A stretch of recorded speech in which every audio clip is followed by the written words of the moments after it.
So I want to start by, you guys all have impressive backgrounds, so I'd like to spend more than like a couple seconds with each of you introducing each other, especially in the context of the topic today. So why don't we start with you, Jennifer?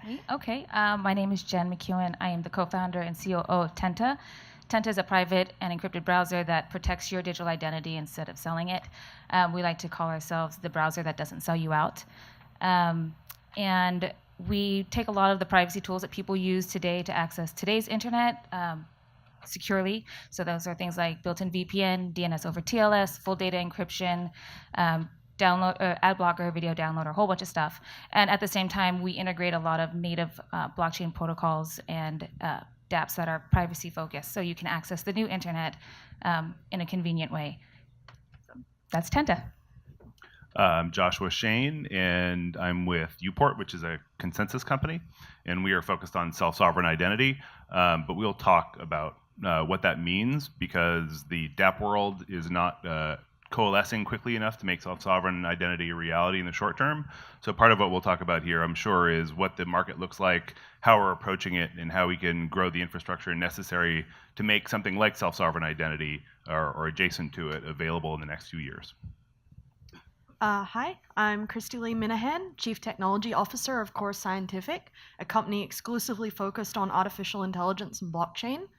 I've been involved in blockchain professionally since 2010. I've sort of traveled all over the world. I've written most of the optimized cryptocurrency miners that a lot of you use today, including most of my original commits being in CG Miner, so that's pretty cool. And yeah, I've spent most of my time just optimizing code. And right now I'm pretty well known and pretty famous for ProgPow, which is the proof of work algorithm that Ethereum's trying to switch to.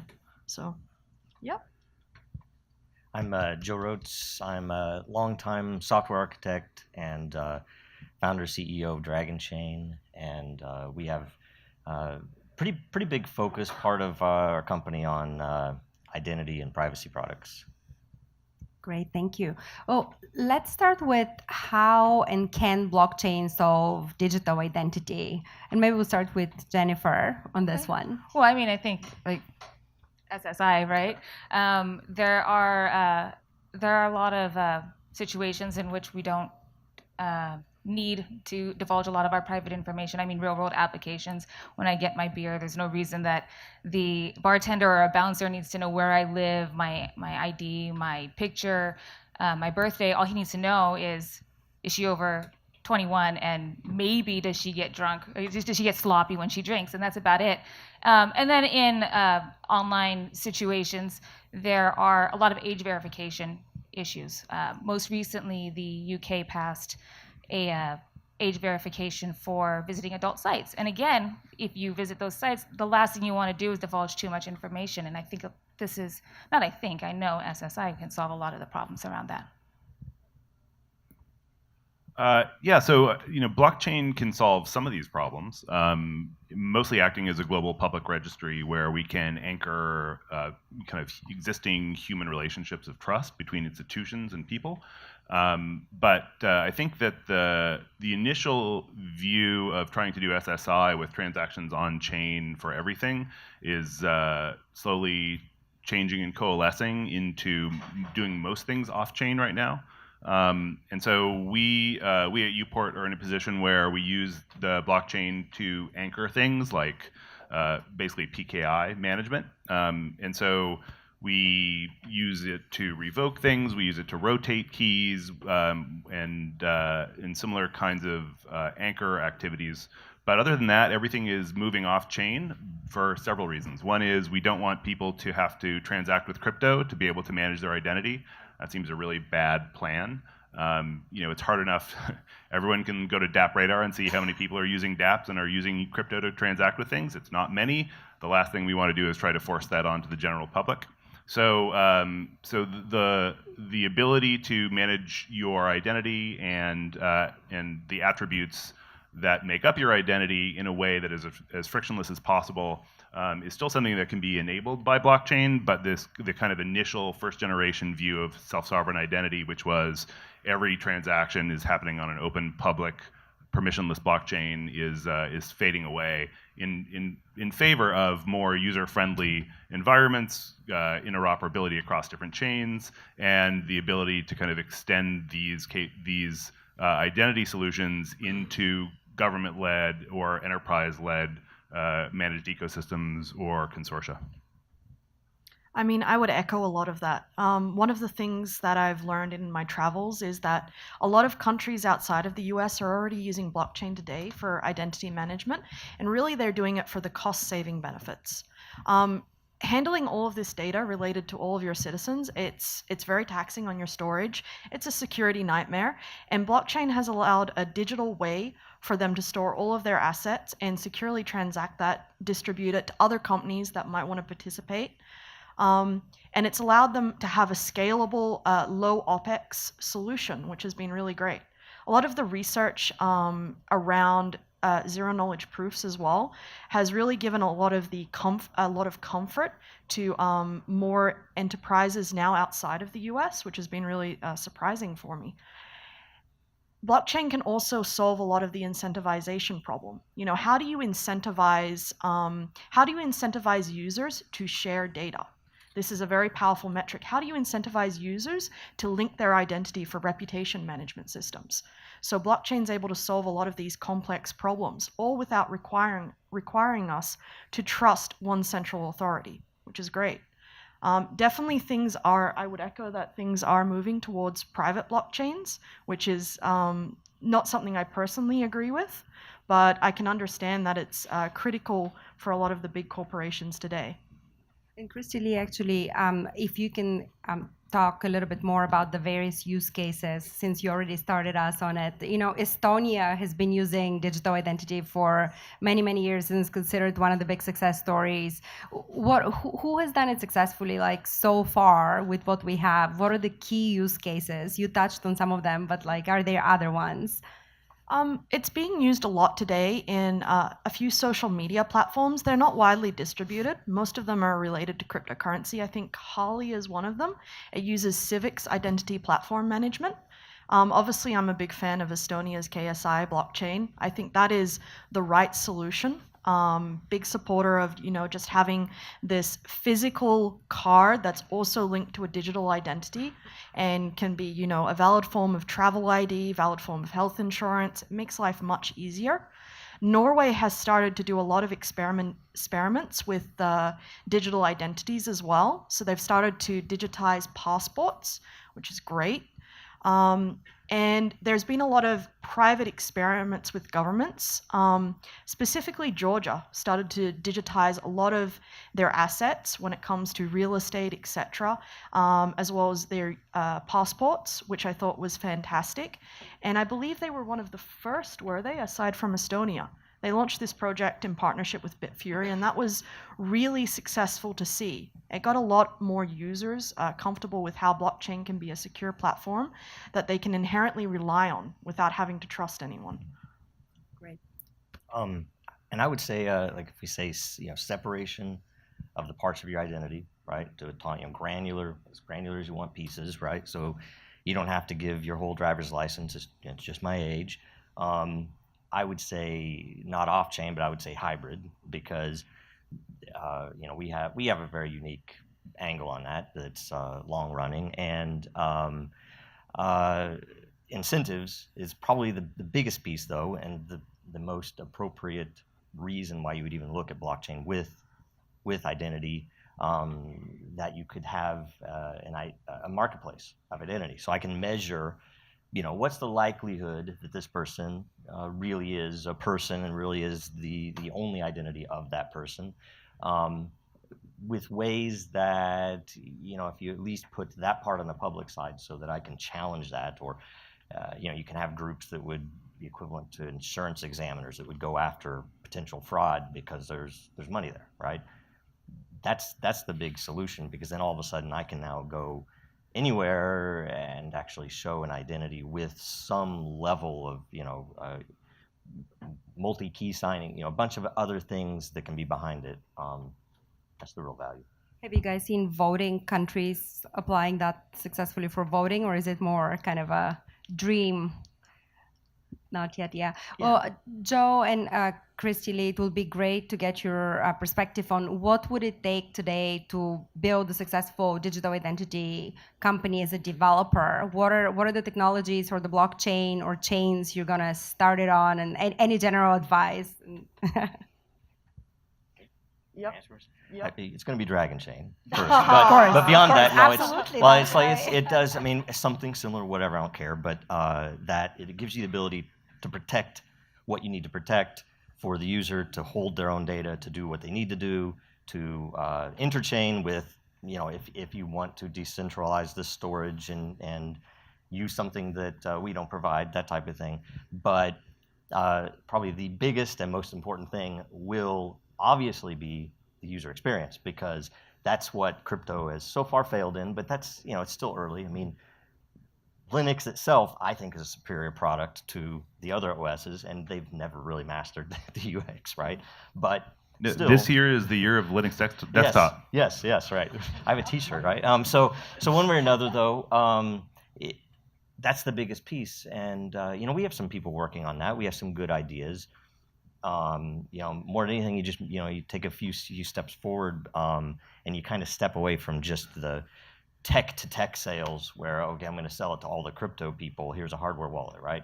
It needs to be something that you can hand to your grandma, and she can actually use it and have comfort in using it, knowing, and that's the other thing, knowing that she's not going to screw up and lose the keys or lose the farm, right? I mean, I'd really echo that you have to invest in the product first. Product is everything right now for adoption of any kind of blockchain technology. If I was going to give advice to a startup that wants to tackle this, your first thing you need to do is invest in a ton of cryptographers, or if you can't invest, start making friends with them. You want to make sure that you have as many eyes on your chain or on your solution as possible. My head of product actually taught me something very valuable. He said, you only get one chance to lose a customer's trust. And that's really true. It only takes one hack to destroy everything. So you want to ensure that your solution is the most secure. Start looking to a lot of the projects that have already tried this. Start looking around zero-knowledge ZK Starks. I'm a big believer in them. I do believe that the ability to prove a statement is valid and just relying on that statement itself with no extra information is amazing. That opens up the doors to so many different solutions. Start thinking about how you're going to store your files. You can't always do it always on chain. Invest in learning about some of the new decentralized file storage solutions like IPFS, like SIA, like Filecoin, etc. Start thinking about sidechain technology as well. Evaluate it, study it, and start doing your own analysis of, do you want to trust a public blockchain or do you want to trust a private blockchain? Both have pros and cons. And be prepared to do a lot of work. This is a solution that pretty much every three-letter agency in the US government is looking at now. Be prepared for some really tough competition and see where you can differentiate. And always remember, you can't exist solely in the digital world. You have to tie your digital identity to a physical token or something that you can hold in your hand, that you can pass around. You need to pair those two together. It's quite important, actually. That's very helpful. And I want to also ask you the flip question of digital identity. So in what cases do you think, or have you seen that it is not a solution? And maybe we'll start with you, Jen. Well, I would say in at least countries the size of ours, there are some things that are just not going away. I mean, in a truly SSI world, right, there would be no government-issued IDs. But let's be real, Social Security numbers are not going away.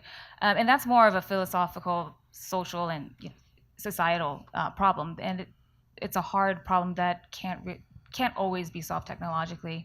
But we're seeing, like you said, in Estonia and other countries, we're seeing some progress there. But I think that's one of the biggest issues, at least in our country. I mean, a big part of this is blockchain cannot solve the corruption problem. This is why it doesn't inherently work for voting. Whoever's entering the data into the blockchain can still be corrupt. It's a garbage in, garbage out problem. Databases suffer from this as well. So that is the one problem right now. You still have to rely that the entry, when you first create your chain, is valid and true, and you need to have multiple pairs of eyes proving that. So a great example is when Georgia launched their experiment, moving all of their real estate assets onto the blockchain, they had a lot of invalid entries. And that cost them a lot of time to go and fix, especially since they did it on a Bitcoin chain that was secured by Bitfury. So obviously it took a lot of partnership and work to reverse that. So blockchain's not a good fit if you're in a really, really corrupt environment, especially when you ultimately have to rely on a corrupt government. Great. Go ahead. I would say it should be usable everywhere that has a legitimate reason to have an identification, even in IoT and devices. But where the place where I would see it not being valuable is the LifeLog, the Facebook side of things, right? Where do I trust them building something with my identity, right? I mean, they're Facebook using it. No. Yeah. Anyway. The answer is always no. Facebook, no. Well, and then, something that Kristy mentioned is, what about putting stuff on the public blockchain? How secure is the public blockchain today? And then, 5 years from now, when we have so much more computing power and, a lot of those cryptography things can be deciphered. How should we think about it? Switching to security a little bit. That's a very loaded question.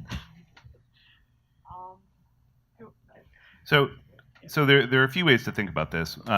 The issue with public blockchains, I think, is less that security problem than the bootstrapping problem, right? So within closed managed ecosystems, managed environments with permissioned or private blockchains, there is a top-down edict that says you must use this identity within this ecosystem, within this environment.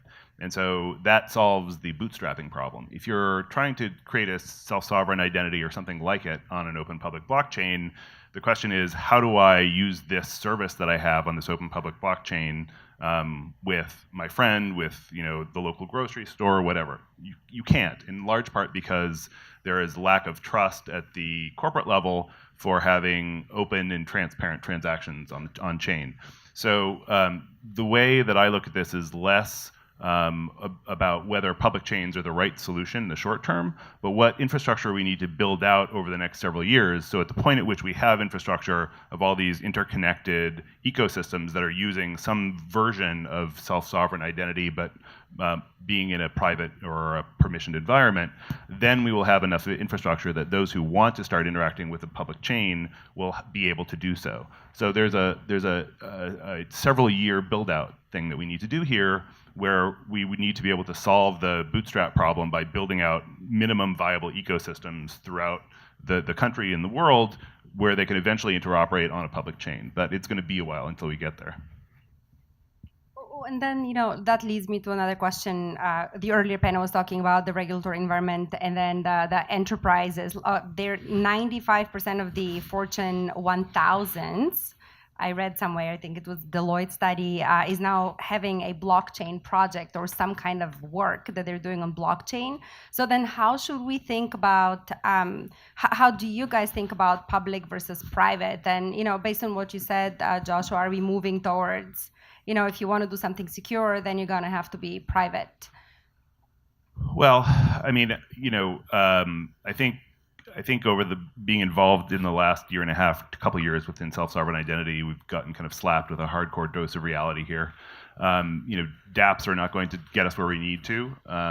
If in fact dApps were being used by even hundreds of thousands now, and people were using them to interact peer-to-peer in another context, then I think that a public chain would be something that would be within range. But that is not happening yet.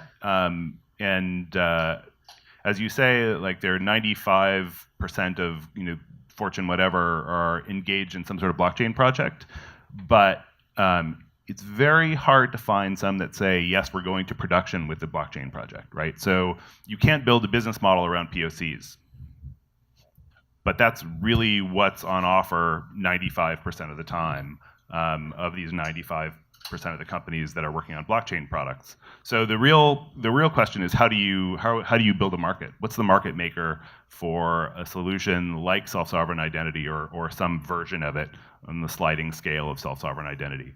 And where does that fit? And so that's the big challenge, I think, in the short term, is finding organizations that want to use identity within existing use case contexts, whether it's decomposing a value chain into a supply chain and then trying to get all the participants to join and use identity as part of that to build out the infrastructure.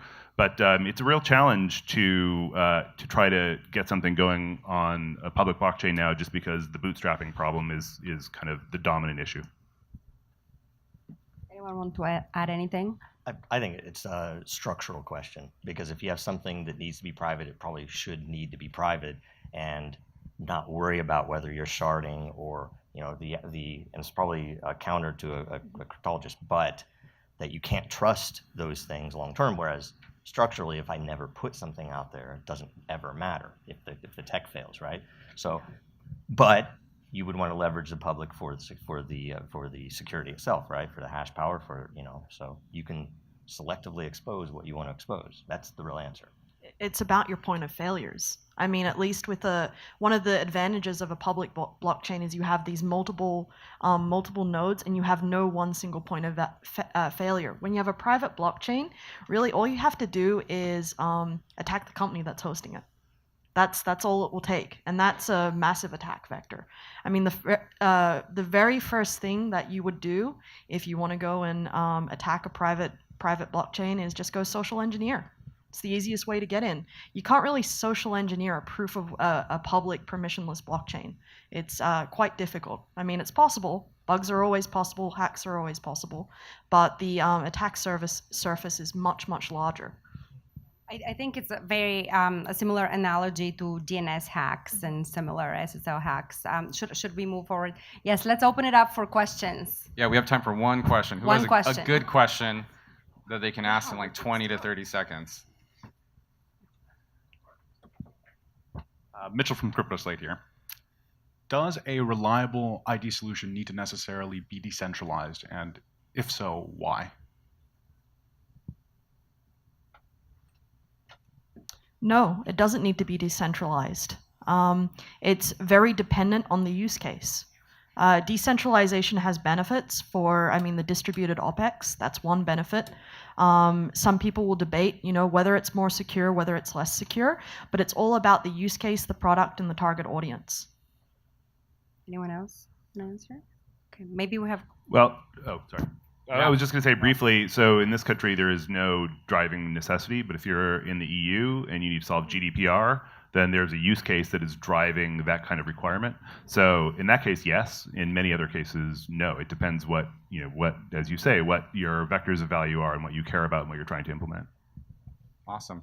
Now a question to the audience. Is there a question that either any of you want to pose to the audience that they can discuss and think about?